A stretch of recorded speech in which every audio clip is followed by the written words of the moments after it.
Odarya Janani and her good husband, Dancho, and their 4 very nice children. It's quite a place here, quite an intense experience with all the children.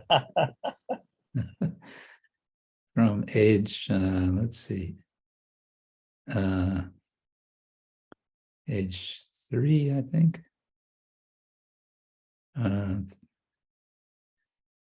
to 14. But we have a very good internet connection. So let's see. Yeah, so I think we can begin.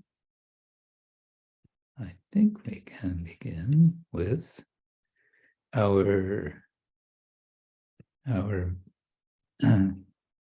association with Srila Bhaktivinoda Thakur.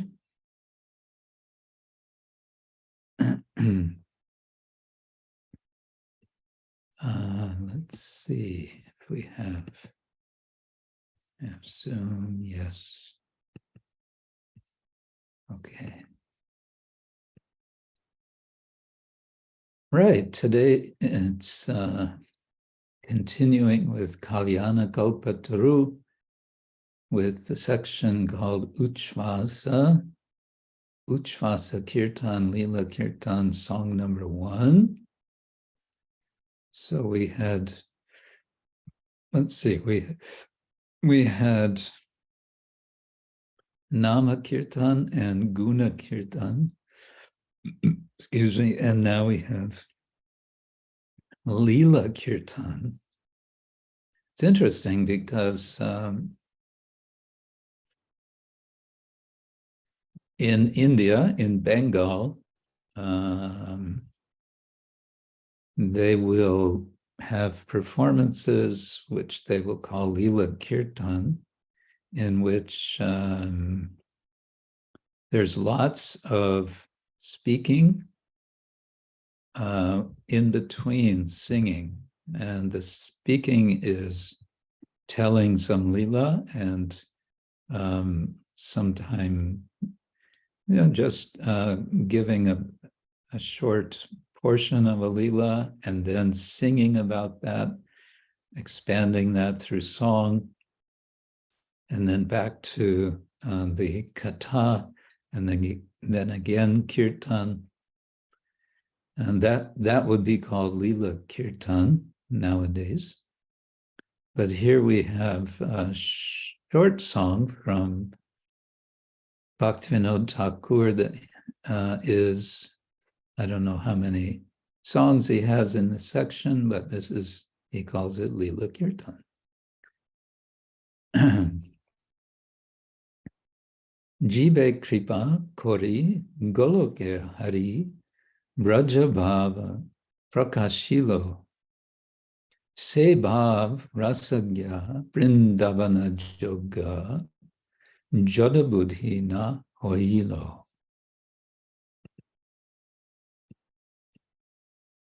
Maybe we can look at this without looking at the translation to start with. So having given mercy to the Jive, Jive Krpa Kori, Koriya, Goloker Hari, Hari of Goloka, braja-bhava prakasilo. And that has to be taken as a long A bhava. Braja-bhava prakasilo. Lord Hari has manifested prakasilo. What does he manifest? Braja-bhava. The mood of Vrindavan. Sarva-rasadhar, brndabana-jogya, jada-buddhi na hoilo. So, bhava, that bhava, that mood, rasajna, of the knower of rasa, who could be Krishna, but let's see what the translation says. Brndabana-jogya, appropriate. I think yogya could be taken as appropriate for Vrindavan, that which fits with Vrindavan. Jada-buddhi, jada of course means dullness or simply matter. And buddhi means intelligence, but it can also mean something like mentality or attitude. So an attitude, basically a material attitude, materialistic attitude, na hoyilo, did not take place or may not take place. I don't know if it's subjunctive or just past tense. Showing his causeless mercy to the fallen souls, the Lord of Goloka has revealed the moods and sentiments of Braja. Okay, so it's plural. He's making it the moods and sentiments of Braja. He who is the knower of the mellows of such loving exchanges of Braja. Aha, okay. Is fit for Vrindavan, is qualified, yogya. Okay, I think I was saying appropriate for. So a person can be appropriate for or fitting or qualified for Vrindavan. Someone who is rasajna, knowing rasa, bhava-rasa, as long as he does not maintain materialistic misconceptions. Okay, jada-buddhi na hoilo. Sounds like kind of subjunctive in the case that he does not hold on to have jada-buddhi. Krishna-lila-samudra apar, baikuntha-bihar, shaman-ihar, Habu nahe ja-na sar.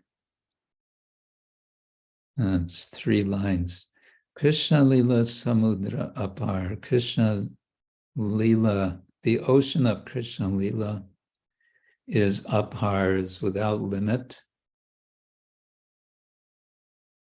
I would say, is not to be crossed.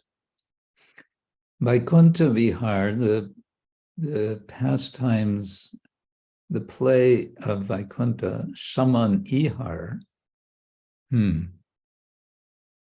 same here? I don't know. Kavu nahe ja-na sar. Kavu nahe, not at all. Jaino, maybe, is known. Sar, the essence. Let's see what our translator says. The pastimes of Krishna are like an unfathomable ocean. Yeah, we got that. Unfathomable, apar. All of the activities in Vaikuntha can never be compared. Okay, there's a comparison here, or non-comparison, to the sweet essence of Krishna's pastimes in Goloka. Okay, let's be compared. Saman would be comparison or equality.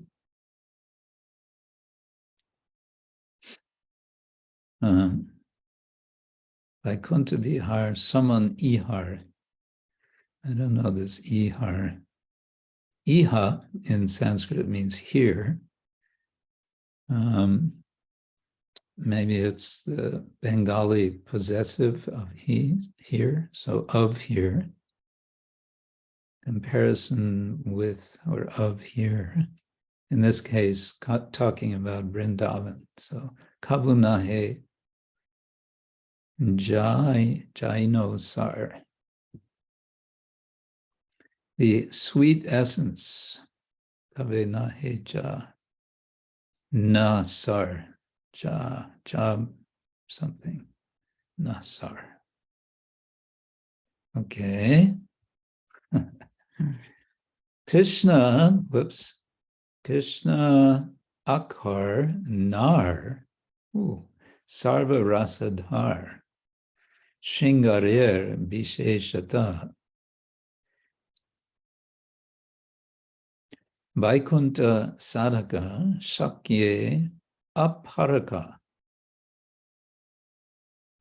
madure na hoy rata. Krishna akar nar. No, I don't know. Akar.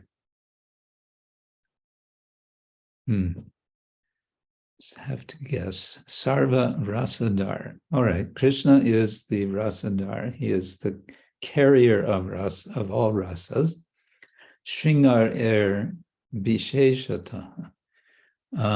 Especially of Shringar, maybe. Vishesha means special, speciality,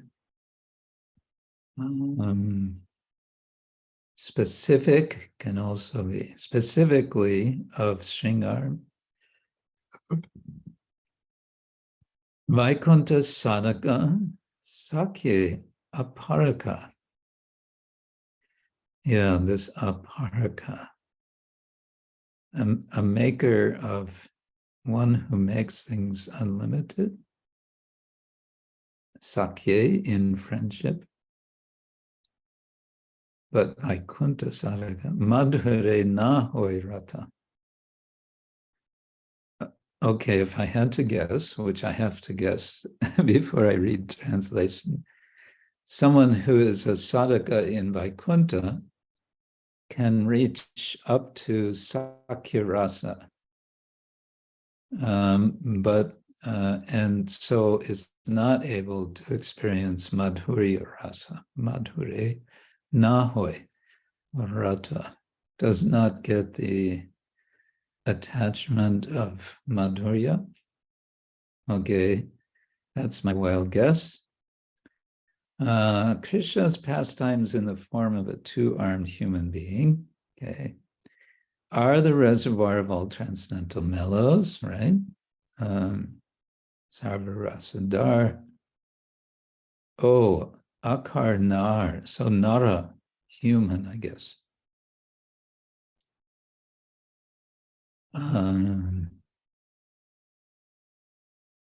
Reservoir of all transcendental mellows, especially conjugal mellow. Yes, we got that.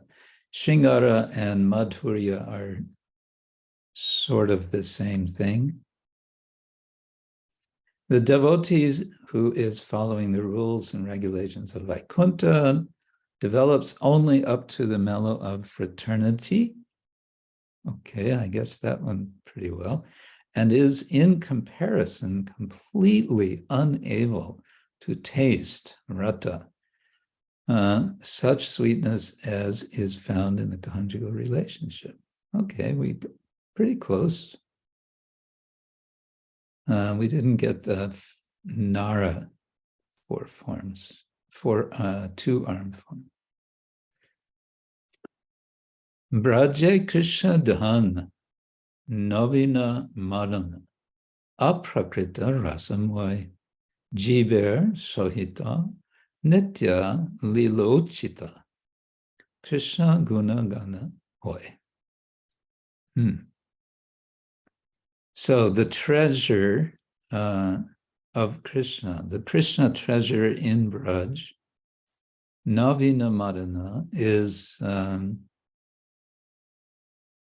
Krishna, who is the fresh Cupid, nabina-madana.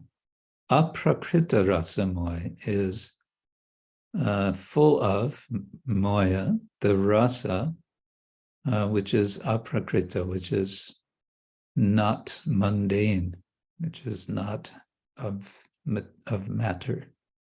Jive sahita,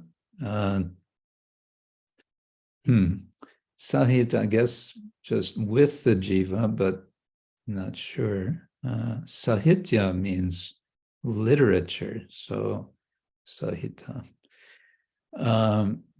The maybe association with the jiva, jive or Sahita. Nitya-lilocita. Evoking the eternal lila, Ucchvasa. Krishna-guna-gana, there is, the singing of the deeds of Krishna. Okay, Krishna is just like an ever-fresh youthful Cupid, right? Abounding in all transcendental ecstatic mellows, yes, that's nice expression, abounding in. He always performs suitable pastimes with the different jiva souls. Okay. So jiva sahita is with the jivas. And then, thus, some of the multitude of Krishna's virtuous qualities is mentioned. Okay, nitya-lilocita always performs suitable pastimes. Uchita is maybe suitable. All right. So this is the first of the Kirtan songs. So Bhaktivinoda Thakur is being introductory here. Okay, we have a little harmonium.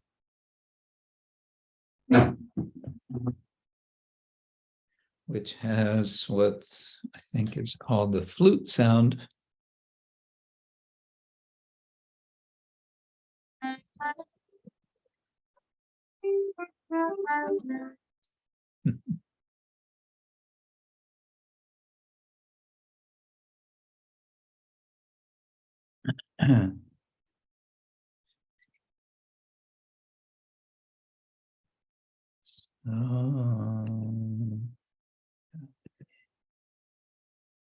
Okay.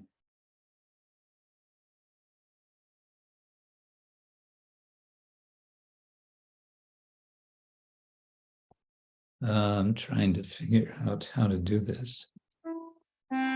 Jive, Krpa, Kori, Goloker, braja-bhava, prakasilo. Jive, Krpa, Kori, Goloker, braja-bhava, prakasilo.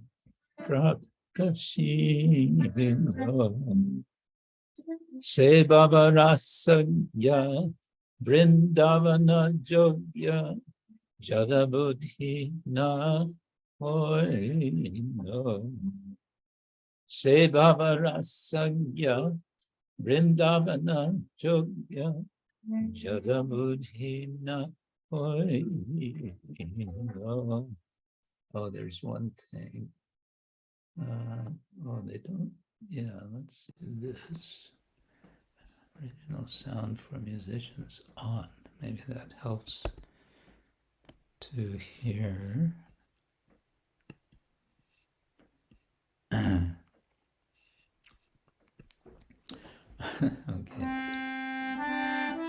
Krsna-lila-samudra, krsna-lila-samudra abhar. Krsna-lila-samudra abhar. Baikuntha-bihar, samana ihara, kabuna hejana sara. Baikuntha-bihar, samanam ihara, kabuna hejana sara. Krishna-akarnara, sarva-rasadhar, Shringarera visheshata Krishna-akarnara sarva-rasadhar Shringarer visheshata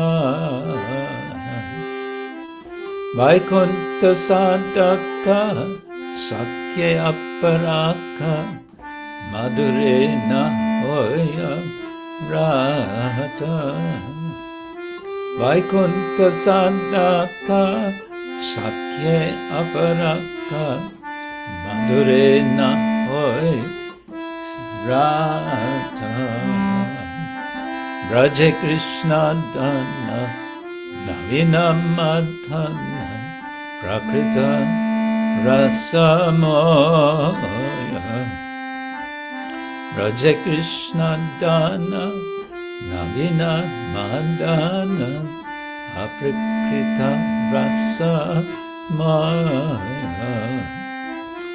jibe sahita nitya-lilocita krsna-guna-gana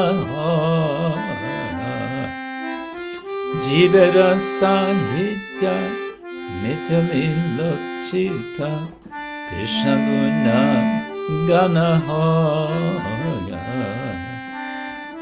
Hare Krishna Hare Krishna Krishna Krishna Hare Hare Hare Rama Hare Rama Rama Rama Hare Hare Hare Krishna Hare Krishna Krishna Krishna Hare Hare Hare Rama Hare Rama Rama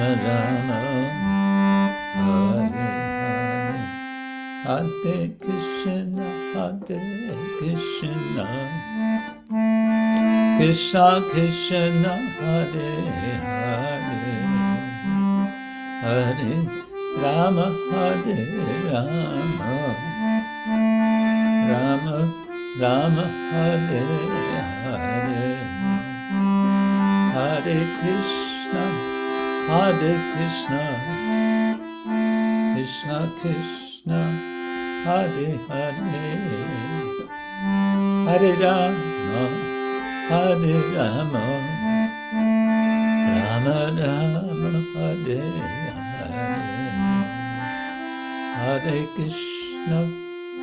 Hare Krishna Krishna Krishna Hare Hare Hare Rama Hare Rama Rama Rama Hare Hare Hare Krishna Krishna Krishna Hare Hare Hare Rama Rama Rama Hare Hare Hare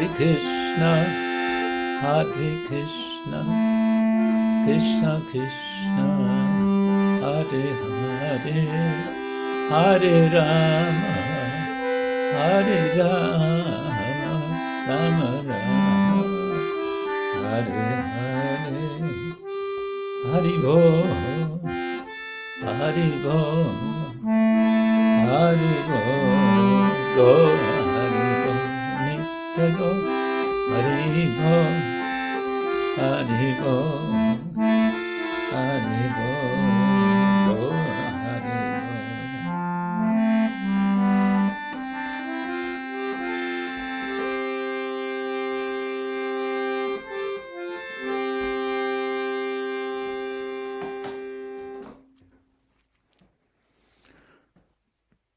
One thing I find interesting in this song is Bhaktivinoda Thakur's mentioning of Vaikuntha as being a place where it's possible to experience Sakya-bhava. We kind of usually think of Sakya, of Vaikuntha, as a place where there's only awe and reverence and dasya, servitude. Excuse me. I just had brunch, so I'm sort of in this burping mode.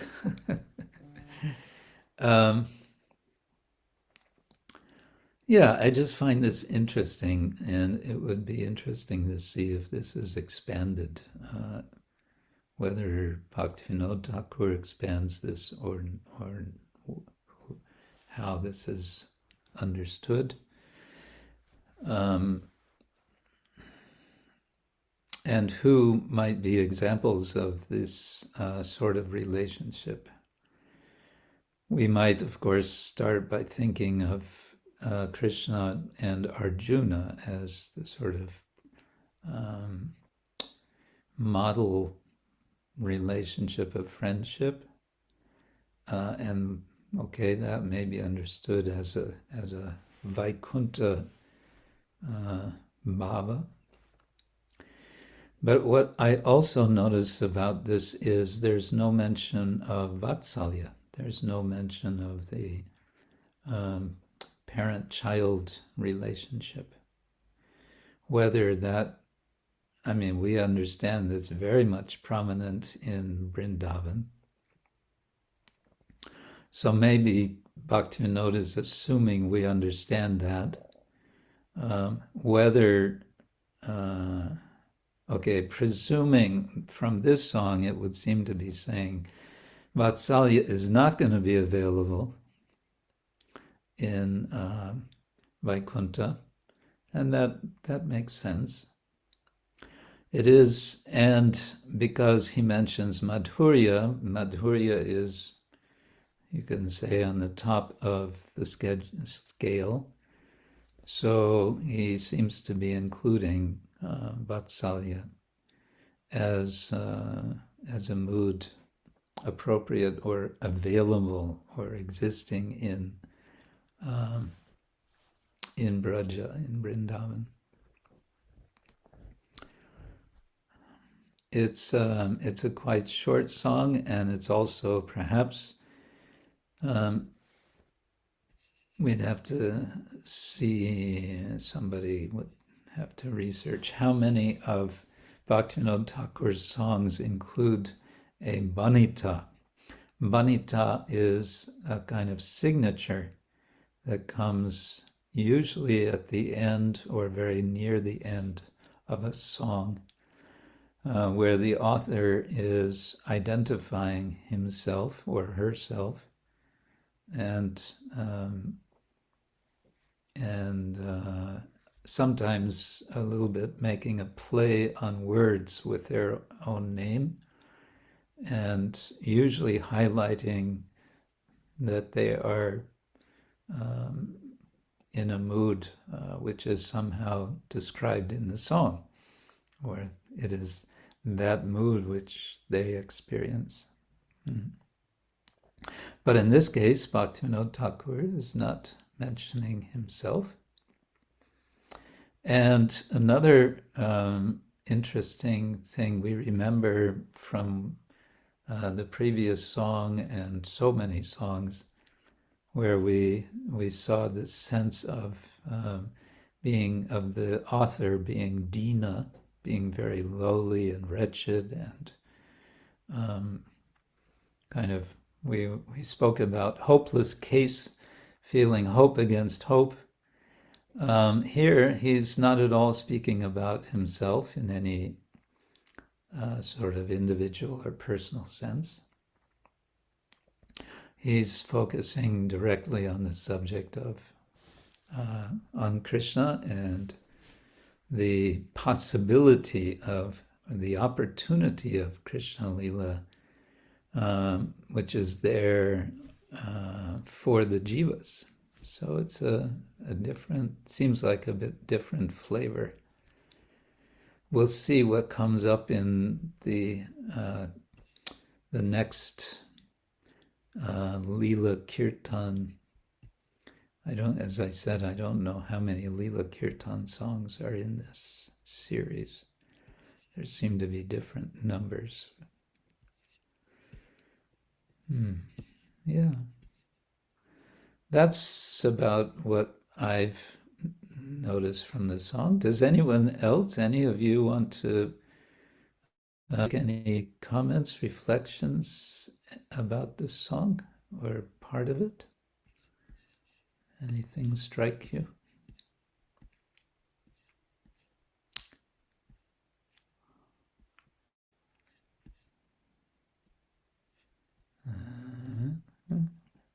Guru Maharaj, if I can say just in that song, Bhaktivinoda Thakur, it comes another confirmation regarding Vaikuntha and Goloka Dham. So if anyone says, oh, you're going to Vaikuntha in your next life, usually devotees are saying, no, don't say Vaikuntha, I'm going to Goloka Dham. And some of them are like, what do you mean? What's wrong with Vaikuntha? But still, Bhaktivinoda Thakur also saying here that the sweetness is in Goloka, not in Vaikuntha. So just kind of confirmation about Goloka. So you can quote Bhaktivinoda Thakur, no, I'm going to Goloker Vrindavan. That's so, and elsewhere, Bhaktivinoda Thakur includes Goloka Vrindavan in Vaikuntha. He says Vaikuntha is the inclusive principle, and Goloka is the topmost planet of Vaikuntha. He says like that.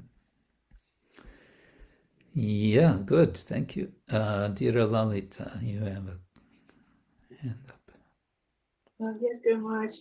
I was actually wondering many times, and hearing that Vaikuntha is the abode of awe and reverence, and as Odara Chandrika said, and Bhaktivinoda Thakur, there is no that sweetness of Krishna's pastimes, even though it's a very exalted place. But then I was wondering, as in Vaikuntha planets, or maybe any other planets that one may end up on or in, do devotees in Vaikuntha planets also practice Krishna consciousness to enter the Sakya-ras as the highest ras that they can enter into? Or do they have the possibility to practice Krishna consciousness or pray for other rasas and maybe move on to Goloka Dharma from Vaikuntha? I mean, yeah. Well, from Brihad Bhagavatamrita, it does seem like that's possible. It seems that Gopa Kumar, feels some dissatisfaction. And so he eventually is able to come to Braja Vrindavan, where his full satisfaction is met. Yeah. I think all kinds of questions about the spiritual world usually have the answer, or the question is often in the form, is this or that possible? And it seems the answer is always, everything is possible. But Bhaktivinoda Thakur is saying a little of the geography of the spiritual world. You're not going to get beyond Sakya-rasa in Vaikuntha. He's distinguishing and highlighting the special feature of Vrindavan. But whether one can move up, so to say, we seem to get two different perspectives on it, isn't it? The one is everything is possible, and the other is, well, when you are where you are supposed to be, where your eternal rasa is, you will be thoroughly satisfied. It won't even occur to you that why would you want to be somewhere else? You are where you need to be.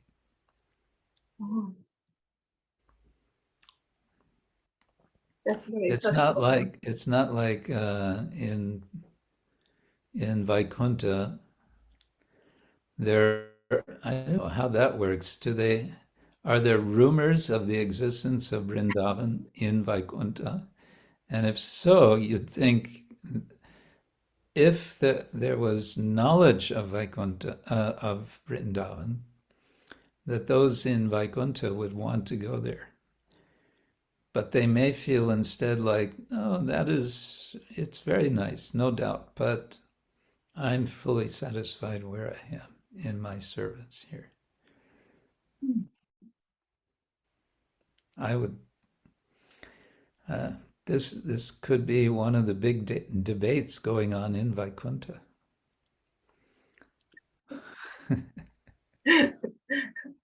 A Vaikuntha debate. So that means the Braja devotees will not go to Vaikuntha, I suppose. They will just Whether Raj devotees go to Vaikuntha, like coming down to preach, yeah. that would be interesting. They'd probably have to preach kind of undercover because in Vaikuntha there's some very heavy guards, Jai and Vijay, and there's other guards as well.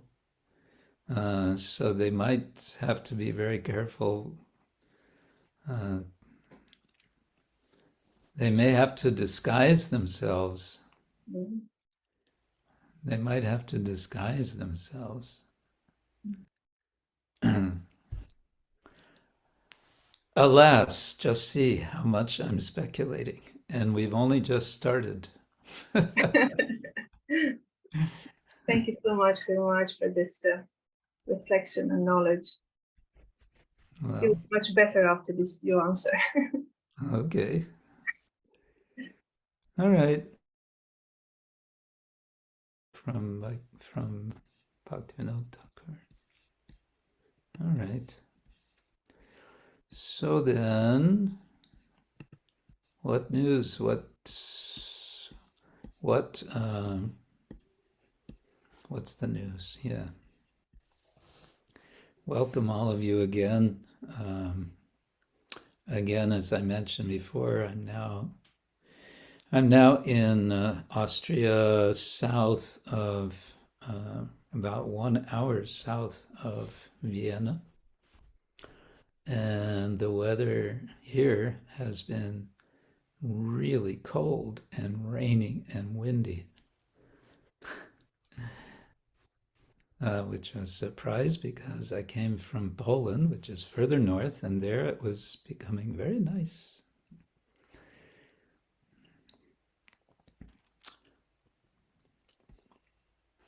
I'm on my way to Slovenia on Monday.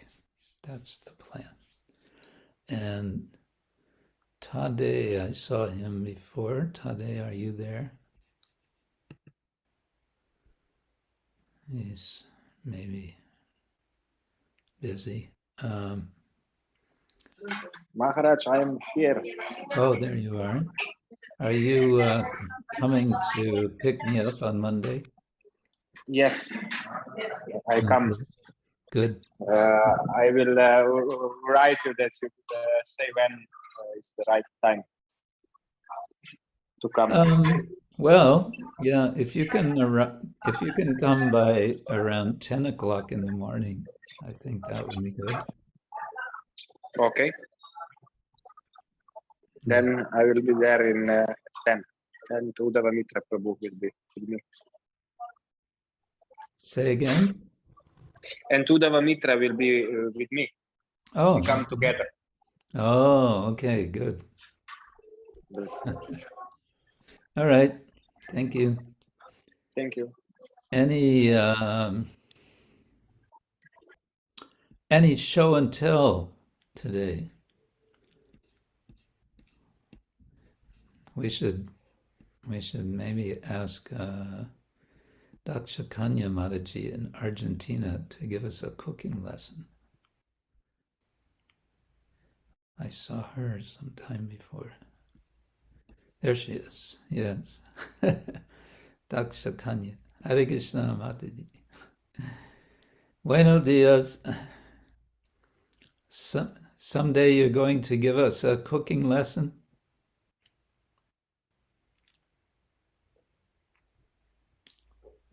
Sorry, Maharaj. I was upstairs. Sometime you will give us a cooking lesson?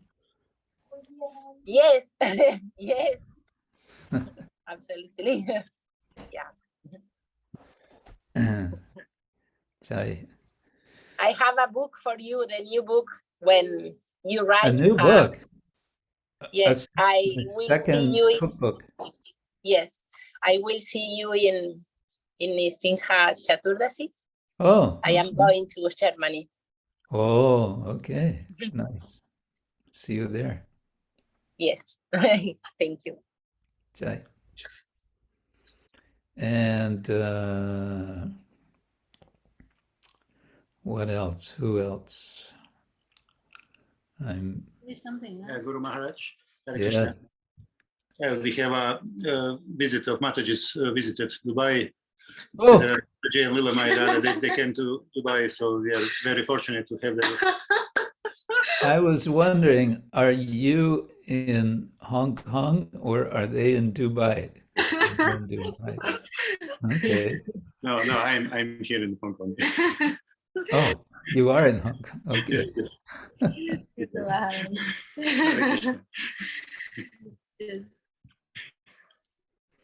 Nice. On business, I suppose. Yeah, it's for exhibition as usual. Uh-huh. Okay, good. It's a nice Kirtan programs. Basically, I came for 3 days, and 3 days, 2 days were a Kirtan. So it's pretty dynamic here. Kirtan Hong Kong is thriving. Yeah. Yes, it's very beautiful, inspiring programs in several venues. The one was there last month, and one other in Central. Mm-hmm. Yes, Hong Kong is where the action is. Thank you, Guru. It's very, very nice, inspiring. Good. Okay. Hare Krishna, Guru Maharaj. Haribol, Haribol. Sita Rani and Lila Radha in Hong Kong. Nice. All right. So maybe we should just,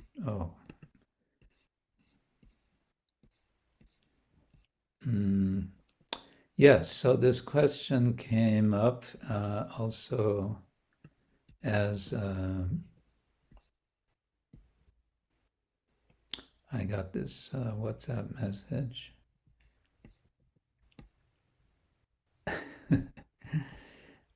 Oh, that's a message to me, and therefore. Okay, the question is whether a certain devotee might be invited to be with us next Saturday, and my answer is yes. Why not? If he is available, and then that's very nice. That will be, I'm sure, lots of inspiration for devotees. Yes, Guru Maharaj, he is available. He is available. You've already done that. Okay. Now, the question is, what is more attractive for devotees, to have a surprise guest or to know in advance? Surprise. Surprise? You say surprise. Who says better to know in advance? Ananda Mai wants to know in advance. Anyone else? Kaveri wants to know in advance. And Soumya Karani wants to know in advance. That's 3 against 1 right now. Oh, 4, 5. Everybody wants to know. Surprise! Huh? Surprise! You want a who is that? You want a surprise? Madhyana Lila. Madhyana Lila wants a surprise. Yes. You probably already know who it is, so it's not a surprise for you, right? No, I don't know. You don't know. Oh, okay. No.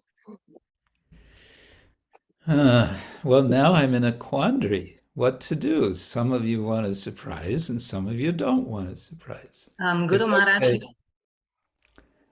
If I say, okay, it won't be a surprise, and I tell you, then those who wanted a surprise will be very disappointed no matter what, and vice versa. in a chat box, Guru Maharaj, there are more of devotees who want surprise. Yes, they want surprises. Yes. Okay, well, more surprise one.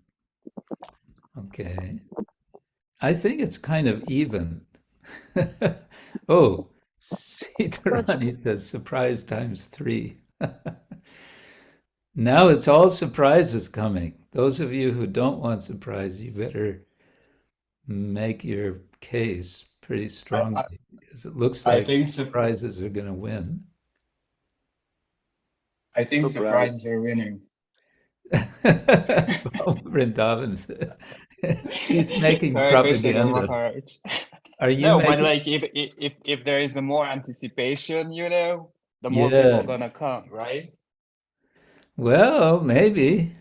You know, you're just like might waiting say, for no, an I'm Amazon gonna come. package. Sorry. Some may say, no, if I know who's coming, then I can tell others, and they will, then we'll have even more. I don't know. Well, they can turn off the, you know, they can leave the chat if they don't like the guest. Oh, I see. So, okay. Rasadhari, no surprise, because we can think about asking him or her relevant questions. Well, now there's an interesting point. There's a very interesting point. There's not just I want this or I want that, but these are the reasons why it would be good. Yes, and Savitri Shama is appreciating that point. Well, if I tell you who it is, most of you won't even know won't know this person, I suspect. But I would give a little explanation. Or else Harinamamrita, if she's here, could give an explanation. No surprise. Now we're getting all the no surprise votes. And Kori says, now all the no surprise devotees, Wallace, will have to come up with relevant questions. Now you're going to be obliged. So, yeah, this is becoming interesting.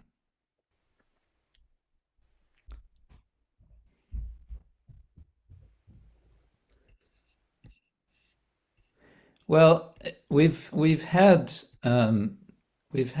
surprise guests. We've had several surprise guests, right?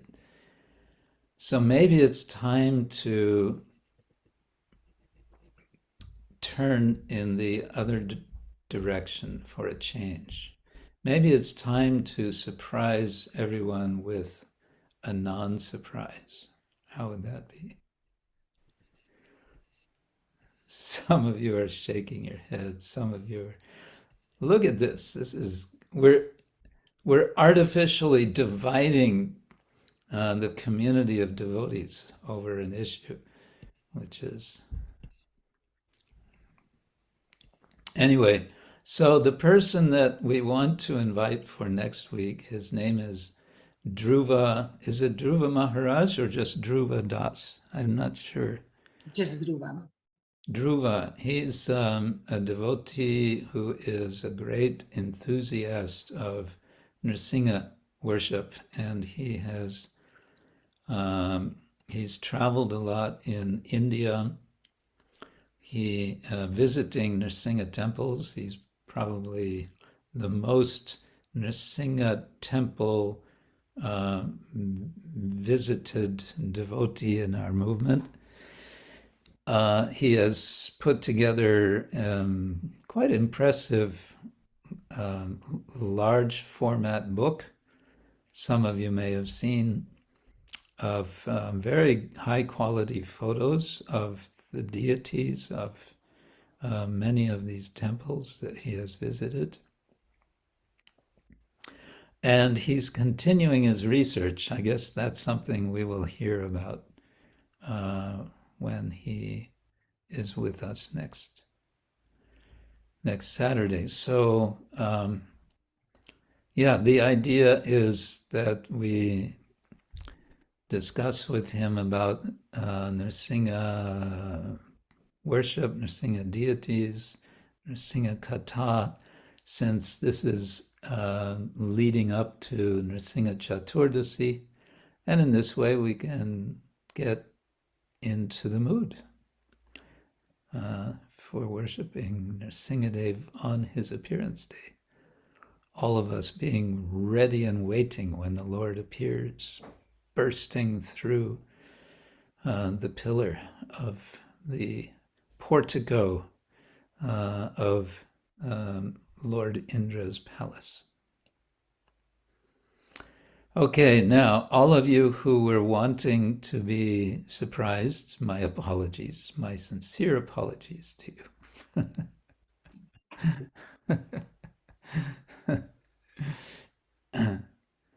Anyway, this is the plan. Now let us see what is Krishna's plan. If it works out for next Saturday, that will be nice.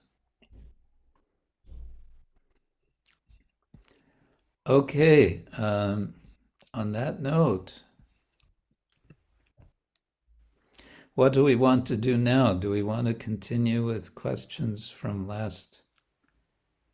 started last week? I think some of them are about Nrsimha worship, and I would say maybe those questions should be saved for next week. But if they're all about Nrsimha worship, then I can say something and Dhruva can say probably a lot more next week. Is that all right? Yes, Guru Maharaj. Okay, so what's our first question of the day? Yes, so our first question of the day is not related to Lord Nrsimhadev. So the question is from Raja Mohini Devidasi, and she's asking, what are the most important personal or devotional qualities needed for a good pujari, or in general, to perform deity worship well? What particular spiritual qualities are developed through the process of deity worship? Oh, okay. Nice. Nice questions. Srila Prabhupada in one, I guess it was in a letter, said that, I don't know exact words, but to the effect that a good pujari is one who is very meticulous, one who is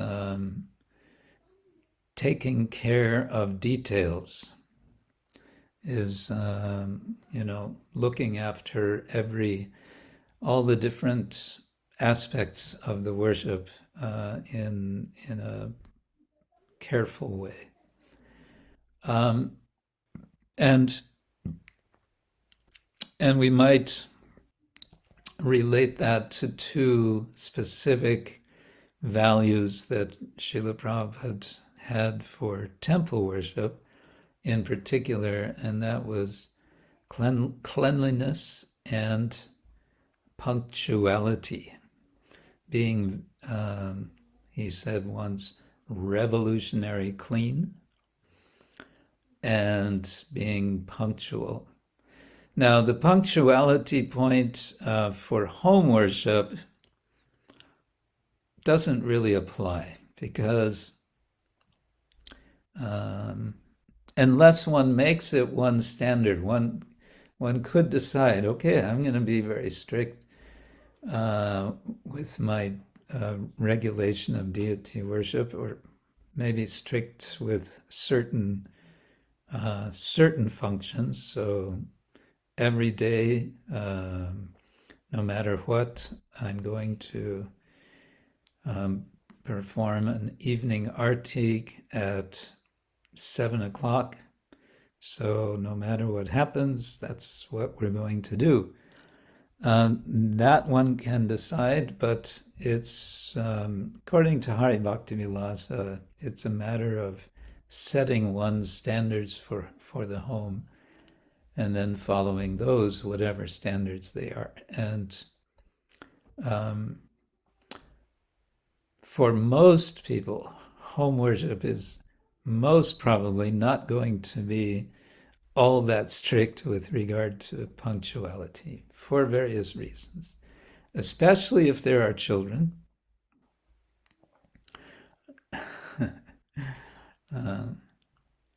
But as I said, one can be very strict with time if one wants to. Shimantadvip, you're a long time worshiper of deities at home. Do you have any comment about this?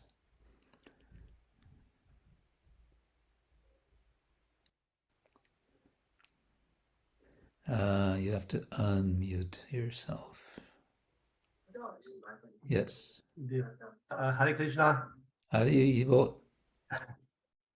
Well, I'm doing my puja early in the morning, in the 5:30 usually, and that does depend, because I have to go to work after, and it's very peaceful and nice time for doing. But also during the day, sometimes if some devotee comes and we can make some short bhajans or something like this. But I think it's most important that we have time in the morning if you want to make for a long time. Yeah. Okay, that's a kind of general guideline, which is, you could say that goes along with the general idea of morning sadhana. It's nice to do sadhana in the early morning. It's there's more of a feeling of sattvika guna being present at that time, more peaceful. Yeah, I was saying with regard to punctuality that Srila Prabhupada with the temples was very strict. Devotees will report how in Vrindavan,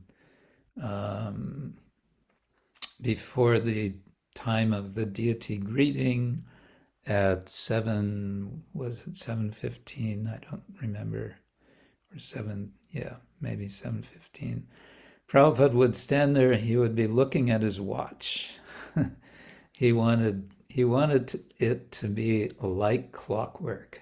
That was something he emphasized very much.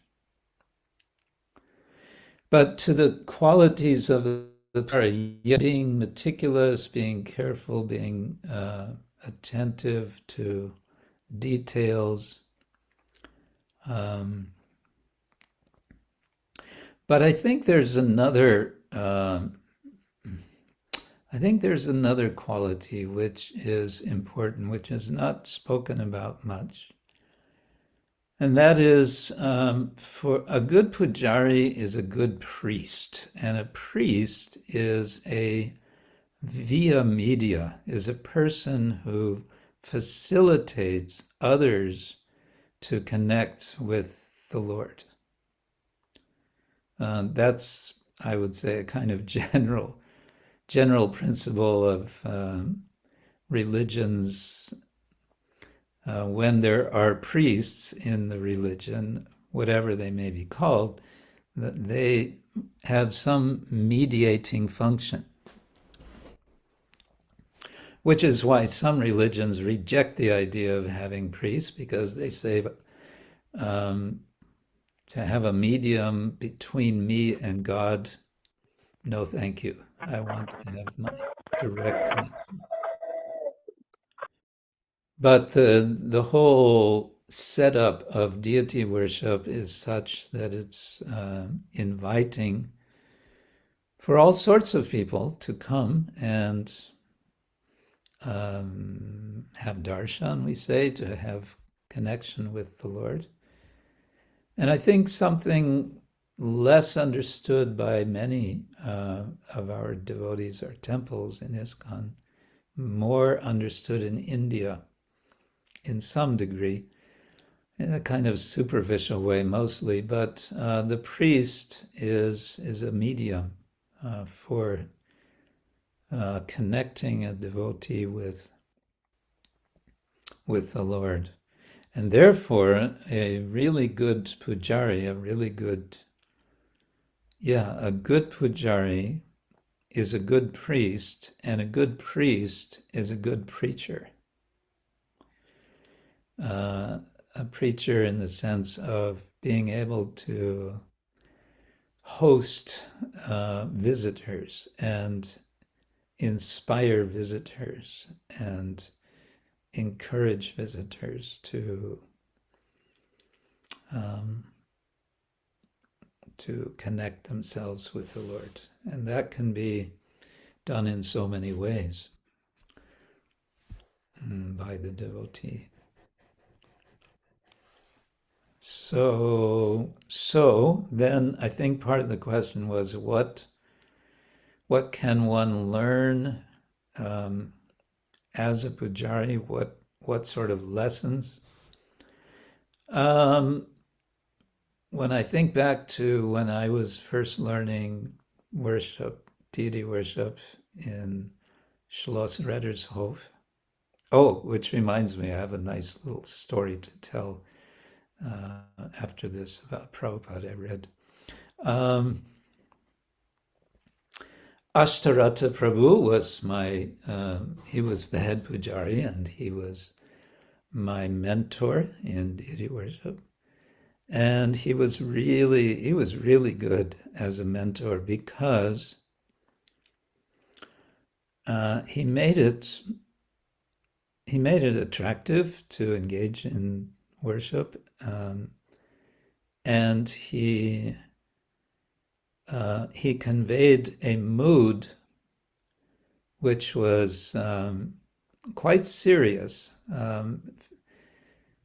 in such a way that one really had the link. Krishna is present in the deity form, and many times he would pose a sort of uncomfortable question. A typical thing would be if the cook had made some preparation which was kind of not up to standard. Then he would ask in a kind of challenging way, "Do you think Krishna was satisfied with that?" And the way he would ask would be, it would sort of really get you immediately with a sense that, oh, yes, yes, we're cooking for Krishna, we are serving Krishna. Krishna is here. Krishna is on the altar. Krishna is seeing everything we're doing. Krishna is, reciprocating if we allow him to. So, and related to that is, on the one side, we understand that we serve the Lord by the grace of and through the spiritual master. And at the same time, with the deities, we understand we're serving the Lord directly. So, for example, if you're dressing the deities, then it's you who are dressing Krishna. Krishna is there, you are there, you are doing the dressing. But there's an analogy that I like to use, that the king has his private servant. What's the word I want? Anyway, he has a private servant who is confided with all sorts of private arrangements, such as arranging for his getting dressed in the morning.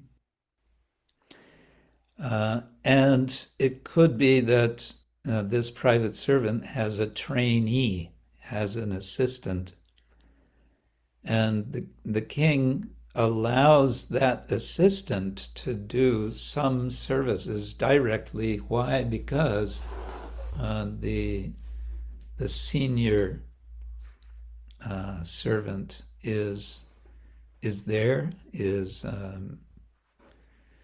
authorizing, and so on. So, like that, there's this special opportunity that comes with deity worship when it's nicely done, to develop a sense, yes, Krishna is present. And yes, I can serve him in nice ways, which can be very simple. Patram pushpam palam toyam yo me bhaktya prayachati. We can do very simple offerings, and that sense of Krishna's presence can be there. Yeah, so, okay, shall I tell you that's what comes to my mind. I hope that helps.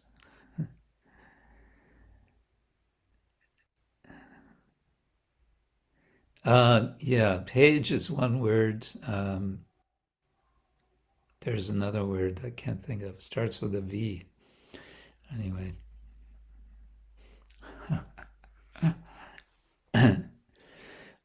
So you want to hear a little sort of charming little story about Srila Prabhupada I just read?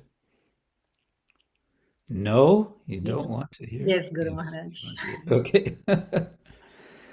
So a couple of days ago, I was at my place in Poland, and I remembered I have this new edition of Bhakti Gauravani Goswami's book, which he wrote, first edition many years ago, called Srila Prabhupada and His Disciples in Germany.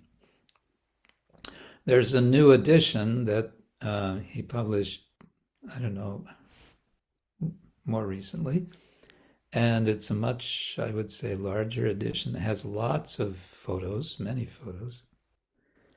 So I was just reading rereading the story of the installation of Lord Jagannath in Amsterdam.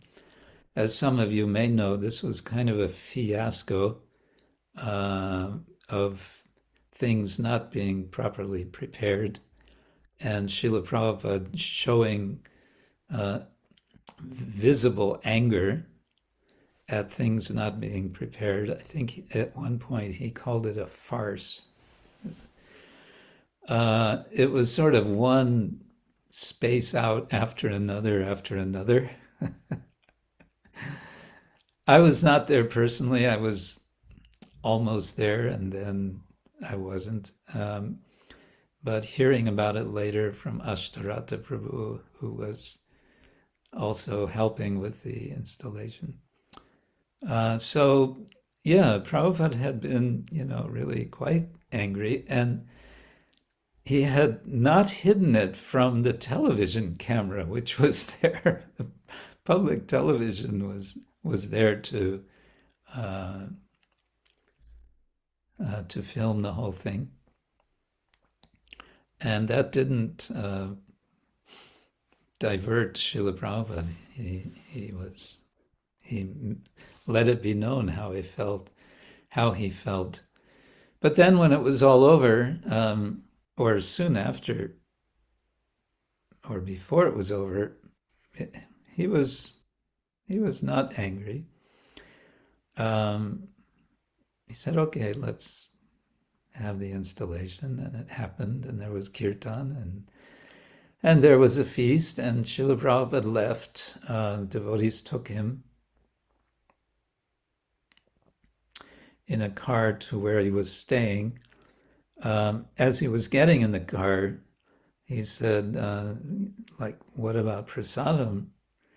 And the devotees said, oh, we didn't think you would want to take from the feast because there would be separate cooking for him. And Prabhupada said, no, this is a festival, so I will take from the feast. So they ran in and they prepared a plate for Prabhupada, and they, I guess, covered the plate, and they brought the plate to the car.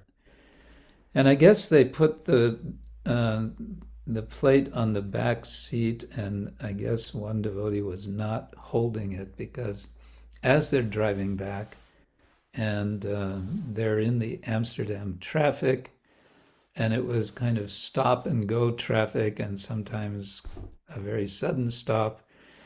So at one point, this plate of prasadam ended up on the floor of the car. Sort of. And devotees Prabhupada must have been in the front seat, because they didn't say anything. And they were hoping that Prabhupada would kind of forget about that prasadam when they arrived at his place. But no, he didn't forget. He came into his room and he said, so what about prasadam? Well, Prabhupada, the thing is, this was, and they explained what happened. And Prabhupada was completely cool, and he said, no, that's all right. You bring it. Bring that prasadam. It is prasadam. So he took that prasadam, which had fallen on the floor.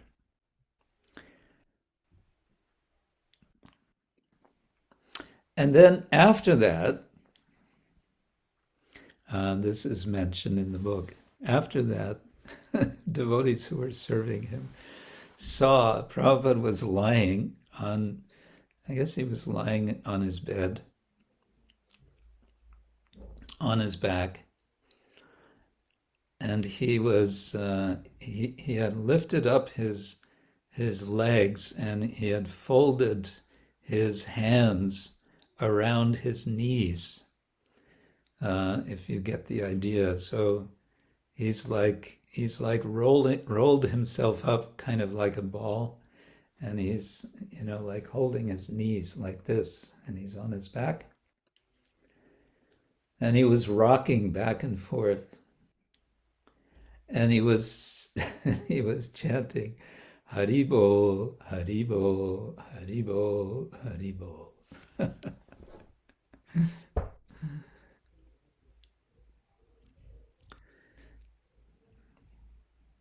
End of story.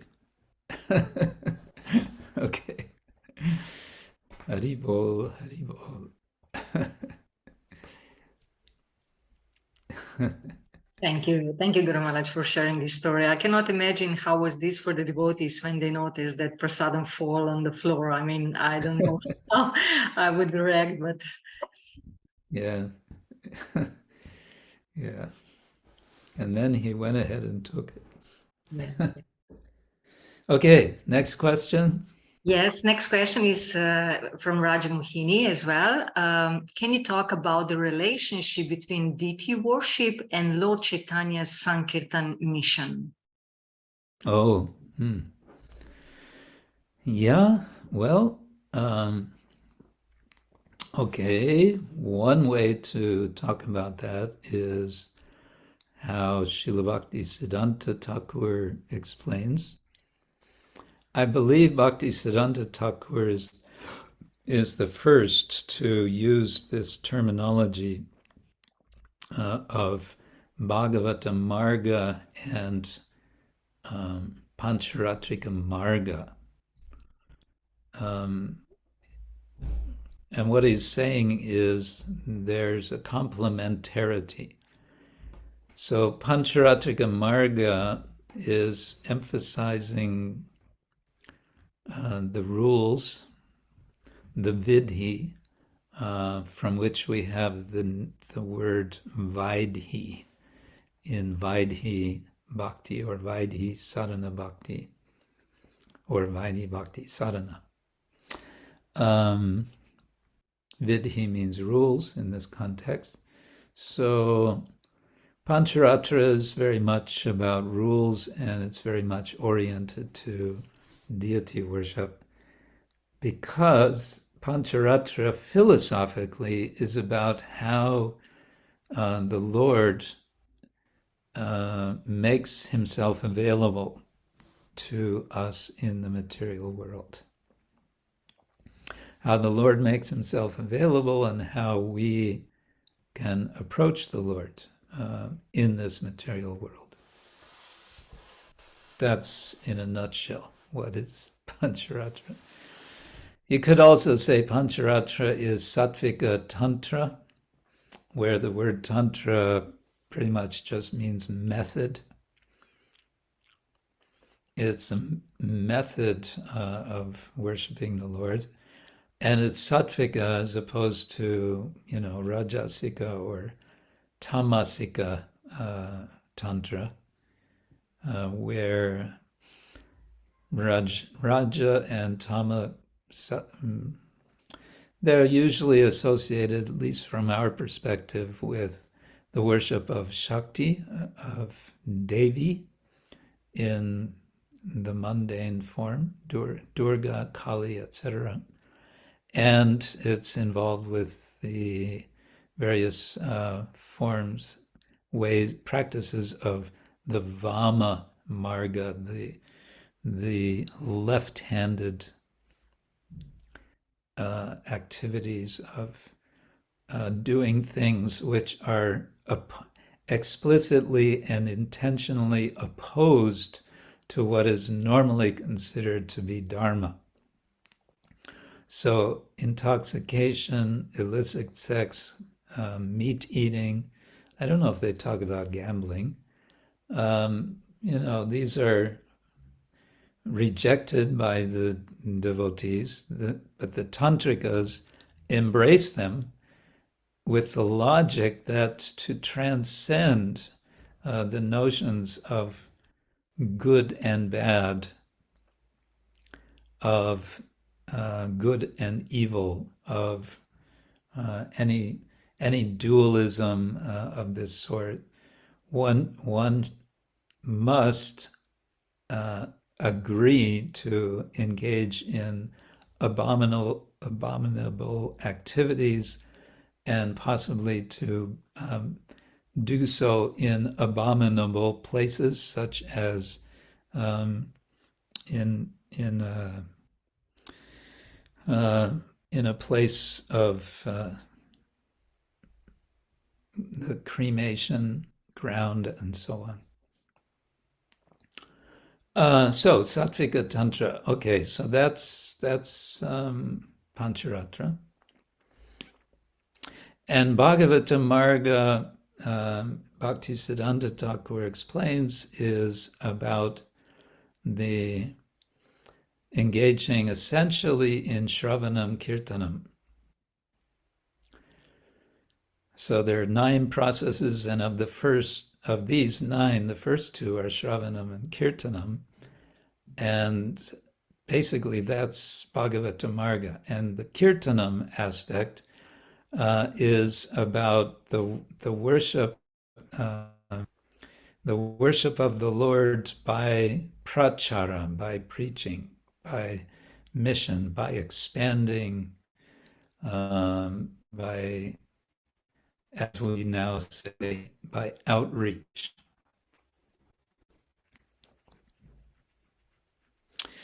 So, what do these two have to do with each other? Well, they're both devotional service.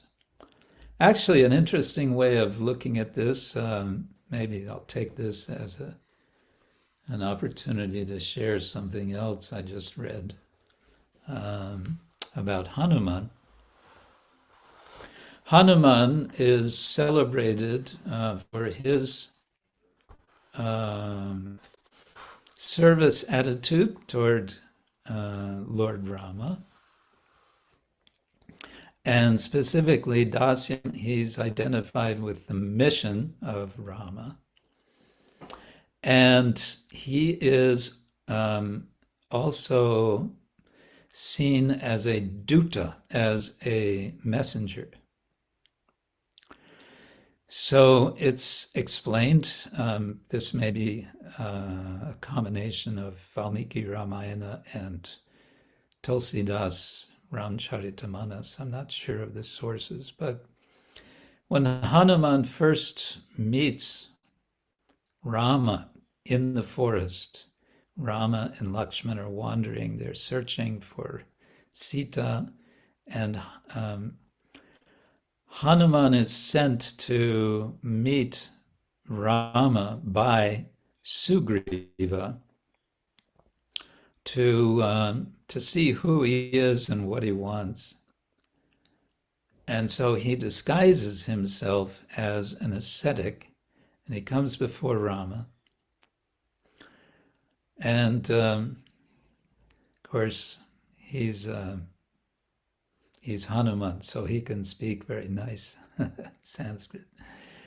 So but when they first meet, Hanuman immediately is overwhelmed because it's Rama. Rama is his eternal Lord. And it's said that he felt his bones like they are melting. His very bones were melting. And then Rama asked him that if you're an ascetic monk, right? That's how you're dressed. So why is it that you are wearing that diamond necklace? What? So Hanuman had been given a diamond necklace by, I believe, by Lord Brahma, but it was a hidden diamond necklace. No one could see it. But it was predicted, again, I think it was Hanuman, I think it was Brahma who predicts, that the one person is going to see that diamond necklace, and that's going to change your life.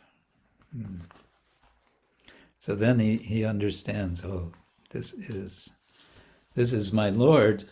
But then Rama asks Hanuman, so who are you?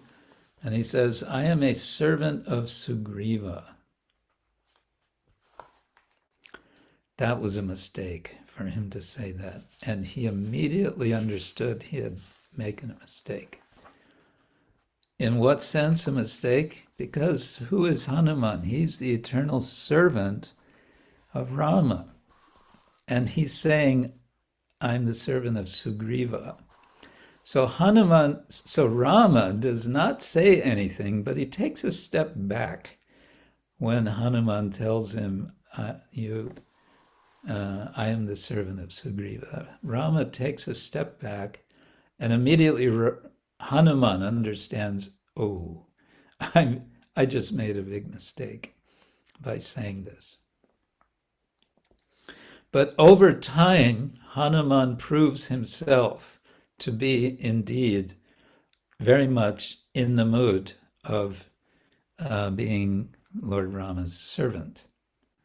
And there's a bit more detail about that in what I read, but to get to the point, it said Hanuman initially saw himself when he was being sent by Rama to find as Duta, as messenger. So he's in this mood of being a messenger. But then when he meets Sita, he finally finds Sita, and he's hearing how Sita is expressing her completely undisturbed love for Rama and her loyalty and dedication to Rama. As she's expressing that, Hanuman is seeing for the first time what is the mood of a servant of the Lord. And from that time on, he sees himself as a servant. And as a servant, as opposed to a duta, one way of understanding this distinction is that the duta is, what is duta, a messenger? That is prachar, that is the outreach aspect. That's going out and conveying the message, preaching, as Srila Prabhupada called it. And dasa, the mood of dasya, the mood of being a servant, that is achara. That is the mood of being engaged in such behavior as is pleasing to the Lord in one's own life. So what we can see from that is the complementarity of the two. The achara and the prachara go very much together. So the Pancharatrika and Bhagavata margas, they complement each other. And, or to say the Vidhi marga, Vaidhi, and Bhagavata, they complement each other. That's the ideal, and that's what we pursue, that's what we aim for. If we have one without the other, if we have lots of preaching minus any archana, any deity worship, the danger is that it can become, we can lose the focus. It can become undisciplined.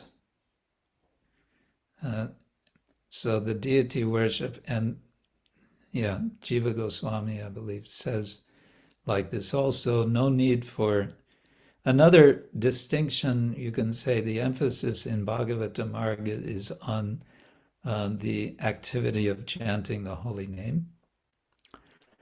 Archana, Vidhi, and so on, is the emphasis is on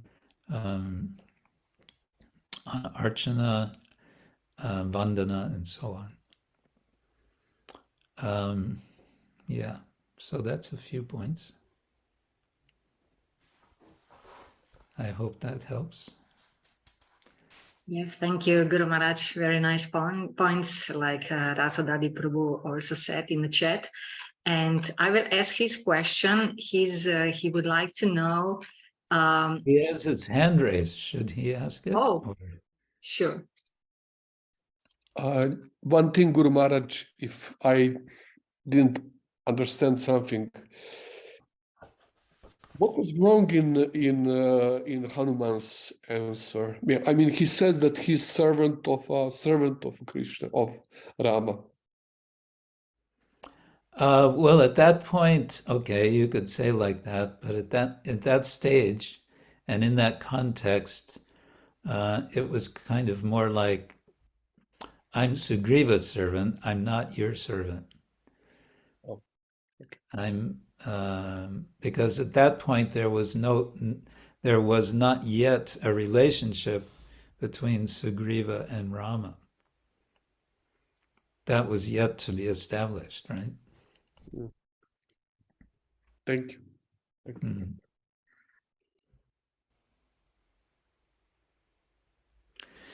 So then, Okay, so the question from Rasadhari Hari Prabhu is, it is stated by pujaris in Mayapur that Lord Nrsimhadeva is in the mood of Sri Chaitanya Mahaprabhu. In what mood is Lord at Simhachalam in Germany? I think the devotees in Mayapur, they say that Lord Nrsimhadeva is in the mood of Lord Chaitanya because they're in the mood of wanting to see Lord Nrsimhadeva in the mood of Lord Chaitanya. And so the Lord appears to them in that mood. But I think what they're saying by that is he's preaching, he's a missionizing Nrsimhadev. He's spreading the mission, Lord Chaitanya is spreading.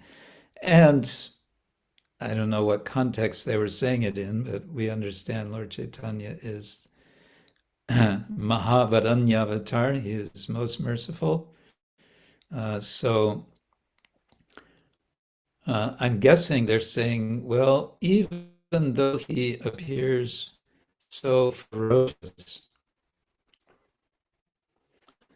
he's just broken out of the pillar. He's about ready to grab Hiranyakashipu and do his little surgery on his abdomen. I believe they say this technically is this form of Stalin or Singa, the Lord just appearing from the pillar before he kills Hiranyakashipu when he's Ugra Nrsimha, but maybe they're both Ugra. In any case, so this could be an explanation that even though he appears so terrible, so angry, so fearful, he's actually Vadanya avatar. He's most merciful. And this may be the experience of the pujaris who serve him. So how is Nrsimhadeva at Singhachalam? Well, in one sense, he is in the exact opposite mood of Singha. Stalin or Singha is the most angry form. Just bursting out of the pillar, just ready to smash the demon. Singhachalam Nrsimhadev has already dispatched Hiranyakashipu, and I guess all of his soldiers. And Prahlad apparently has already offered prayers after the demigods tried to offer prayers. He's offered his prayers. And now he's sitting on Nrsimhadev's lap. And so Nrsimhadev is very pacified, very peaceful. Whether we can say this is also Nrsimhadev in the mood of Lord Chaitanya, I suppose one could, because any form of the Lord. But then I think we don't want to forget Bhaktivinoda Thakur is saying that we worship Nrsimhadev in a sort of preliminary way to purify the heart, to make place for Radha and Krishna in the heart. And that was seems to have been his explanation for installing Lakshmi Nrsimha in Mayapur. Beyond that, I would just say his mood is, I think many devotees have reported, Nrsimhadev in Singhachalam is so merciful. You want to comment on that, Kaveri? Yes, I don't know, the idea you had your hand also up. I don't know if you want to go first, but okay. Just a little speculation, I guess, based on what I've heard. Maybe you can corroborate. But I understood that also maybe part of his mood and why this Nrsimhadeva, particularly in Mayapur, is because of the turmoil of the time, and he was protecting. He's a protector. If you call him and he's there, that is Nrsimha coming out. Is he in this pillar? Yes, he is. So he's present, and I always thought of him as, you know, as we go on this mission of Lord Chaitanya, you know, he's there protecting us, you know, and he's gonna guarantee that we can carry on. And it gets hard, and we face many hardships, and he's there protecting us. Yeah. So maybe Panchatattva can carry on with their mood of just like being forgiving and and just distributing, and he is there like, I got you. You'll be fine.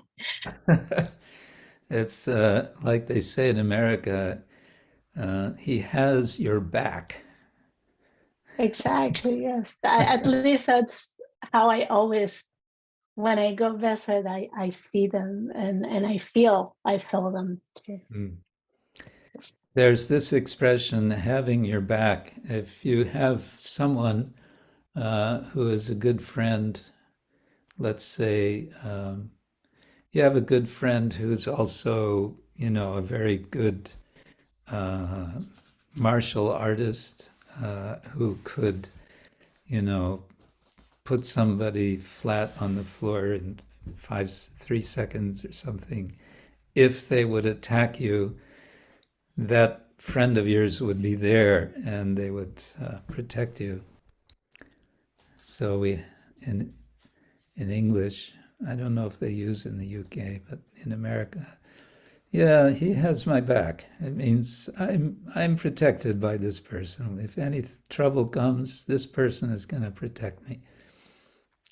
So, yeah, like that. Yeah, and we see that in the pastime of the very beginning of this, of the of the Nagar Sankirtan, when the Chandkaji was giving trouble. Who was it who straightened him out? Before he met Lord Chaitanya, it was Nrsimhadeva. The night before, he said, you're going to be in trouble if you don't back off, as we would also say. If you don't back off, and I'll just give you a little taste of what could be coming to you. And then he scratches him on the chest. So yeah, that's a nice point. Thank you.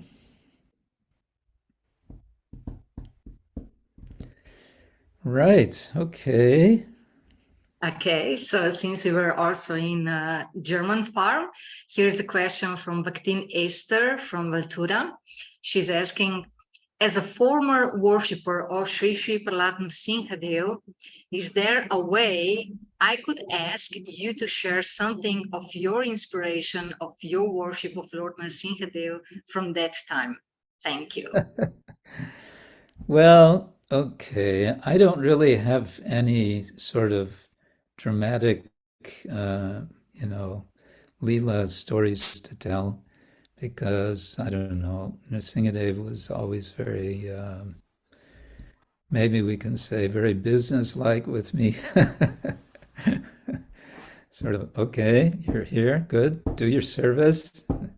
Yes, you're on time, that's nice, okay, yes, clean, good, all right, now you can go.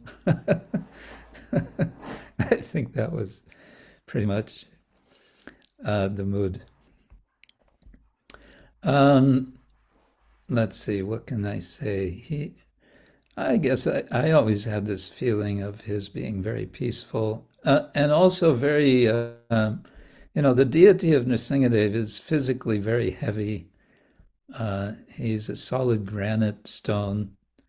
Well, solid, there's the base is a separate stone, and the deity altogether weighing, I think, something more than 1 ton, or I don't know, more or less 1 ton, 1,000 kilos.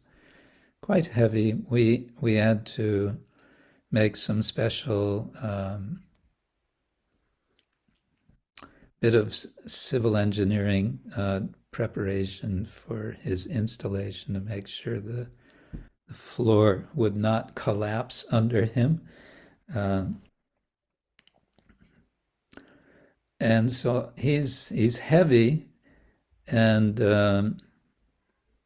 so he's like a gentle giant.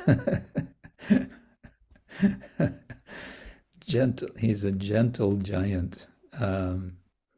He's very, very. He emits a sense of stability, like the whole world is spinning out of control, but Nrsimhadeva, he's just always there, and he's not moving. There were times, at least 2 times, when the question came and was seriously considered over previous years, when, for various reasons, it seemed that it was not going to be possible to continue the Singhachalam. Financial reasons, of course, and lack of devotees, whatever it was. And then the question would come up, well, maybe it's time to move on. We move Nrsimhadeva. Where are you going to move Nrsimhadeva to? That was always the first question. Where would we move Nrsimhadeva to? And nobody ever had an answer to that. And it always seemed to me that Nrsimhadeva is just, he's just in a very sort of yogic, detached way. He's looking at everything and saying, yeah, you can do whatever you want, but I'm going to be here. I'm staying here.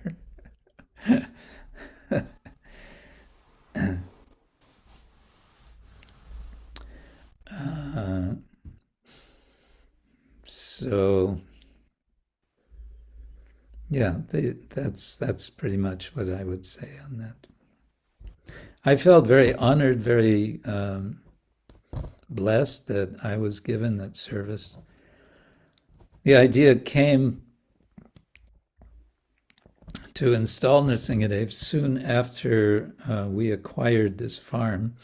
That was in 1979. The question came, which deity should we have there? And the idea came rather quickly. We should have a very big Nrsimha deity. Especially because Singhachalam is just about 10 kilometers, as the crow flies, to the Czech border. And at that time, the Czech border was part of the so-called Iron Curtain between the East and so-called West. And the Cold War was still going on. This was 1979. And 1984 was coming soon, and because of George Orwell's book, 1984, when it seemed world may be coming to an end, there was this mood that indeed this may be some sort of a apocalyptic time. So, okay, it's got to be Nrsimhadeva. And then the question came, so who's going to worship him? And somehow it was decided that I guess I kind of volunteered, and others agreed that I would oversee the worship. So for some time that was my service. But that's already decades ago, so many. That's like previous lifetime. So probably many things happened which I don't remember, because I don't remember so many things. But I do remember feeling blessed in that way. And I remember feeling Nrsimhadeva's tolerance. Yeah.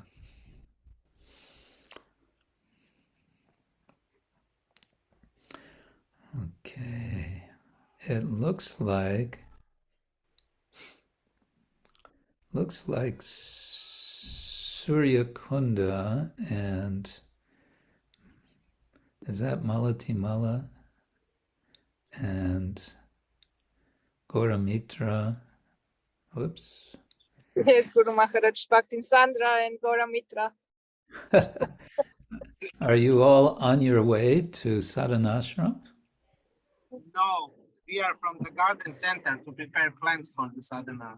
Oh, okay. It should be surprise, but Oh, I see. Okay, I don't know anything. I don't know anything. yes.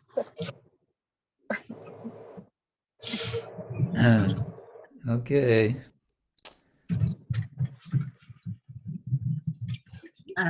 Okay, Guru Maharaj,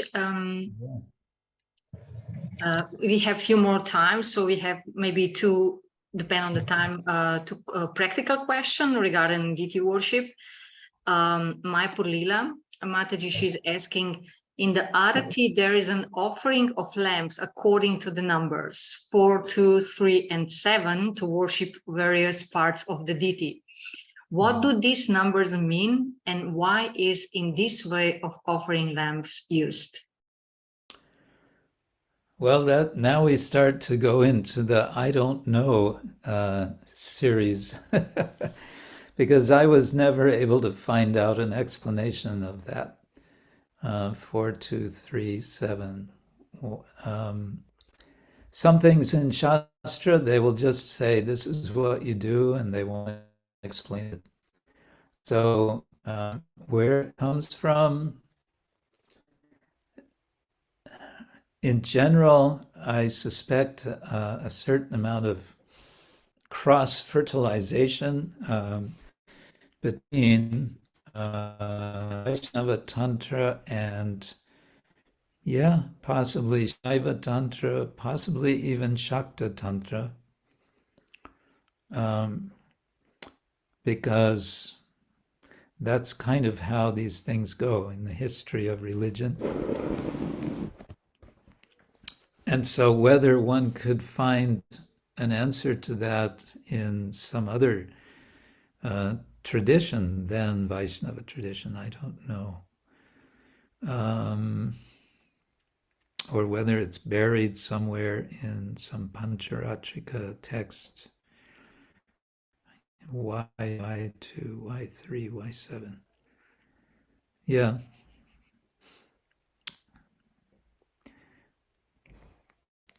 It is what it is. 4 plus 2 is 6, plus 3 is 9, plus 7 is 16. There you go. So it adds up to 16, and 16 is not just an auspicious number. This is something I read, an explanation why the number 16 is kind of special, is that it's understood there are 16 phases of the moon. And that's anything connected with phases of the moon or whatever, you can be pretty sure that has something to do with Tantra.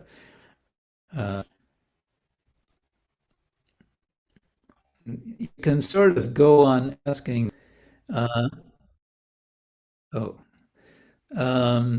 then we might want to go to some of the narratives about the moon, about Chandra, about Soma, something that I'm not familiar with. I'm sure there's some story about 16. There's the 27 nakshatras. Yeah, that's as far as I can say. But now that you mention it, this, I must admit, is the first time I realized if you add up the numbers, you come to 16, and maybe there's some significance there. If anybody asks you, then you can say with full confidence, yes, it adds up to 16. And, yeah, I know.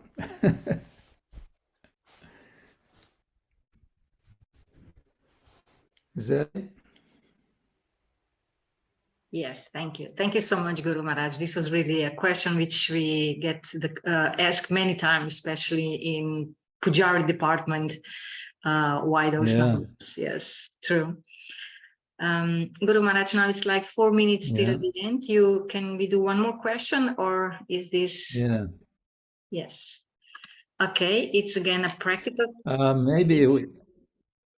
Yes. Maybe we stop there. Okay. And we just say thank you very much, and I'm glad we can all meet as we do. And